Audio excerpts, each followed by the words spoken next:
Thank you. My name is Scott Berkeley. I'm a retired United Methodist pastor. I just retired in June, 3 months ago, and this is my first sermon after retirement. So I'm sharing that with you. In one of my appointments, I served right outside of Bell Vernon at Fells United Methodist Church. I don't know if any of you are familiar where that is, but I would come in, I was there for 15 years, and I would come into Pittsburgh and pass this church, I bet you, once a week. So after seeing this church literally hundreds of times, I'm so thankful to be able to come inside and see what a wonderful congregation is here and your ministries, and what a blessing to be with you today. My wife Carla is with me today. She was driving today and I was the navigator. But we came yesterday. We wanted to make sure that we knew the correct way. We retired to Forest Hills, so we're not super far from here at all. Let's bow our heads. Thank you, God, for this congregation, for its work, for its love, for your presence in their lives. Bless us as we worship today. Help us to hear what will help us and empower us to serve you and help each other. In Jesus' name, amen. My wife and I spent a weekend in Amish country a couple of weeks ago. Holmes County, Ohio, is on its way to becoming the largest Amish community in the world. It's not there yet, but it's on the way. And demographers tell us why it's going to become so large, because each family seems to have 6 or 7 children. So it's a plan to grow, and they're growing. But my time there, it was fascinating. I really found myself surprisingly touched by our day and a half there. Seeing the people with the horses and buggies, the kids riding the bicycles, it was different, and it was different in a meaningful way. Jesus rides in a way that touches us as well. When he came to Jerusalem, he didn't ride on a war horse, but he came on a servant animal. How does Jesus show us God's wondrous way? Well, in my life, I have struggled with the worship of power. Back in 1985, I remember watching the film Witness. It was the story of an Amish family, a mother, her 8-year-old son, and they went through the tragedy of her husband dying, and then they took a trip to Philadelphia. And while they were in Philadelphia, the 8-year-old son, Samuel, unbeknownst to those in the same room, unbeknownst to them, he witnessed a terrible murder take place. And he went then and met with the police detective, and the police detective then realized that as Samuel was looking at different pictures, couldn't find anyone, but he saw a picture of a rogue policeman in the police department, and they knew they were in danger. So the story takes place as this Amish mother and her son and this policeman go in hiding in Amish country in Lancaster, Pennsylvania. The Amish talk about the people outside of their community as the English. And the English, to them, are a symbol of using power, not love, not caring about people, just caring about the gaining of power through all sorts of, through weapons, through domination in all these different forms. And I find the world's use of power something that I really struggle with, and it hurts me. I also struggle with the worship of violence. I read a historian the other day stated that he believes that in human history, we've killed 1 billion fellow human beings in battle. 1 billion people. Now, this is, of course, a huge general estimation. He said in the 20th century, the best estimates are that 108 million people have been killed in 20th century wars. The good news is that right now, in spite of how it appears in the news, this is one of the most peaceful times in human history. And that is something to be thankful for. But on the other hand, we have so many weapons and so much potential for violence that there's always the danger that we could do even greater harm. So there is the challenge, and it comes down to our human hearts and how our human hearts deal with the frustrations and the challenges of human life, and how what we turn to give us strength and direction for our living. We struggle, I believe, all of us, with the worship of power. I have a son whose name is Colin, who is a teacher in Northern Virginia. He teaches history, 10th and 11th grade. And one of the things that's happened in his school district this year is they no longer allow students to use their phones during class. For a number of years, they tried to use the phones as part of the educational experience, but they found, at least in that school district, that the phone was just too tempting. They were doing all kinds of things that weren't exactly on the subject at hand. We have wonderful technology in our world, but we need to use it for good, for the right purpose. We have wonderful medicine, does so many great things, but then there's the danger of medicine. We talked in concerns time about the opioid crisis and so on, that the great advances of medicine can also be used destructively. And we struggle with that, because it's not just having technology, it's not just having medical ability, it's how it's used. It's how we all use it. We struggle with the worship of violence. I think there's not one of us who doesn't strongly desire not to have a child, a grandchild that will never be bullied in their life experience. We want peace in our families, in our close relationships. We want peace in our community, in our country, in our world. But yet at the same time, that is not always the case. And though maybe there are fewer wars right now, there are certainly plenty of them. And we struggle. And why? What causes so much turmoil in our world? Many say that our world is changing so much that we feel like all the things that we value are going to be annihilated. And there's around the world all these different groups emerge that they feel that they're just being swept away, and they respond in violence.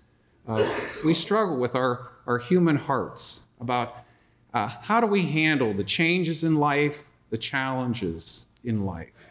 How do we handle them in a positive way that enhances the life that God has given us? Well, the good news is Jesus rides humbly. Jesus rides humbly. He rides not on the war horse, but on the servant animal. He rides humbly in such a blessed way. I was telling you about being in Amish country. It was a Friday evening when my wife and I and some friends were there. And one of the things that really touched me while I was there was on Friday evening, all these tourists are coming in to stay the weekend. And it's beautiful country. There's lots of places to shop there. And the roads are just packed with SUVs and all our big cars. And at the same time, you see all this huge traffic there. On the berm comes the Amish family, horse and buggy, the teens and bicycles. And as I saw that, I was just struck at the humility the humility of that community, that they welcome others into their community and they give us the highway. And they get the berm. They get the area on the side. Now I know they're doing that because they need the business and all, but it certainly struck me as a humble thing to do as they live there. And Jesus not only rides humbly, but he rides gently. As we live in our world, one of the real challenges of life is to not get caught up in trying to control things. Maybe one of the great temptations of life is to always want to be in control, to control everything in our world.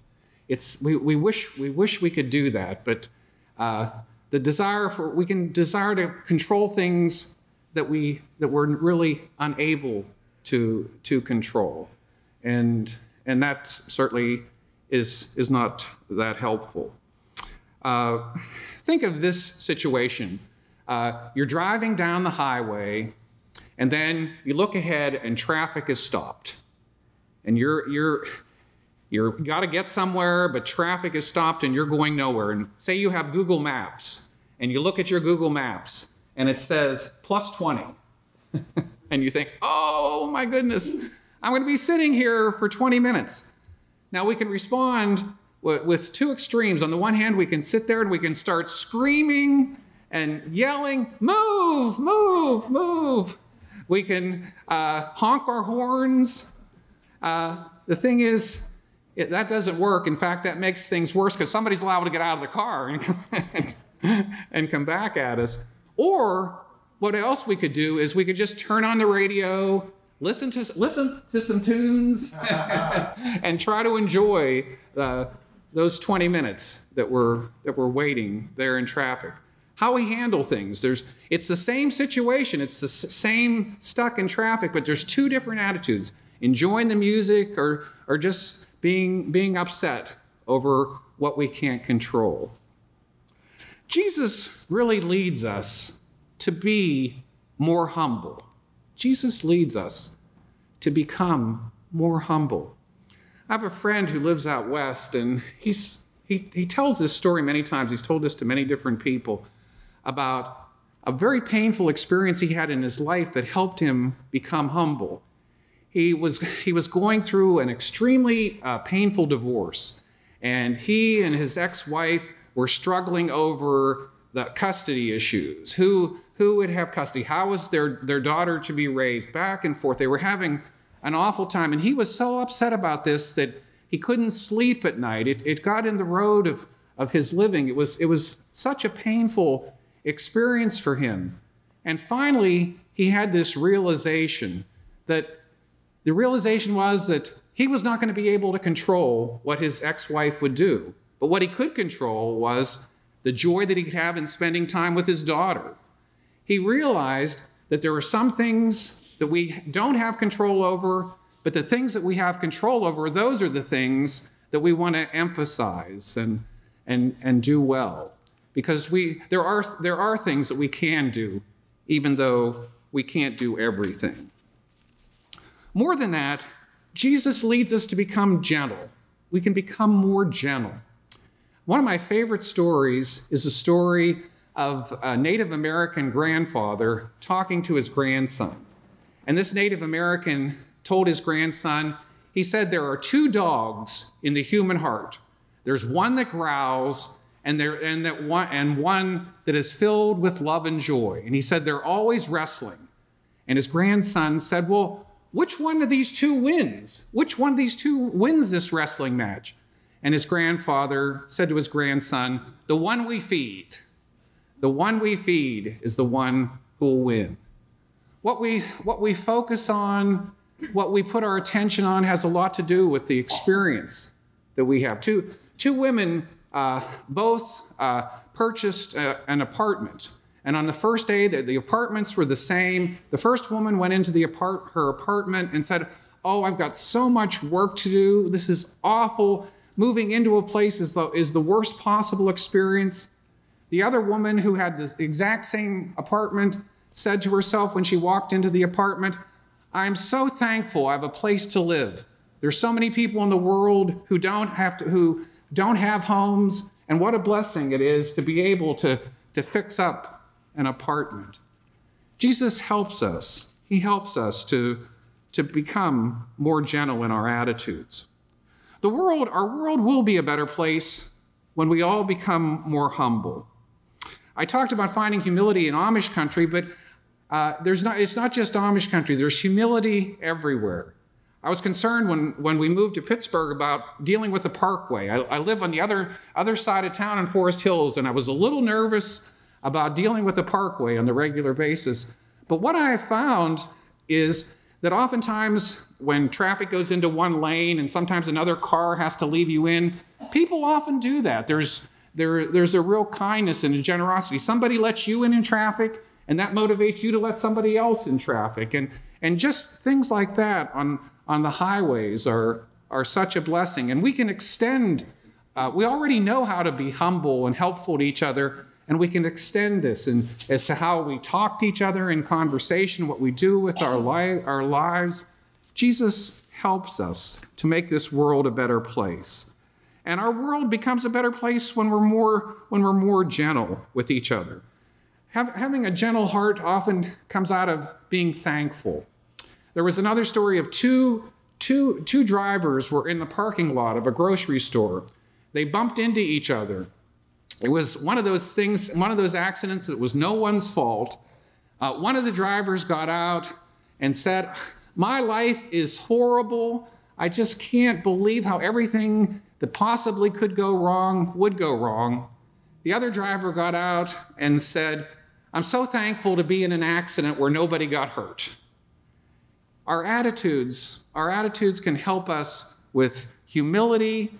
Our attitudes can help us not be as upset with the things that naturally happen in life that are challenging and difficult to deal with. Yes, our world needs more humility. Our world needs more gentleness. May we, by the power of God, express our love for him by living humble lives, by living gentle lives, and by so doing, be a blessing from the God who loves us. Let us pray. Thank you, God. You teach us through the humility of Jesus. You teach us through the gentleness of Jesus. And these aren't things just about him. These are things that he helps us find in ourselves, that we can grow in humility. We can grow in gentleness, not only on life's highways, but in our relationships, in all the struggles that we face. Thank you, O Lord, for this church, for its humble service, for your presence here. In Jesus' name, amen.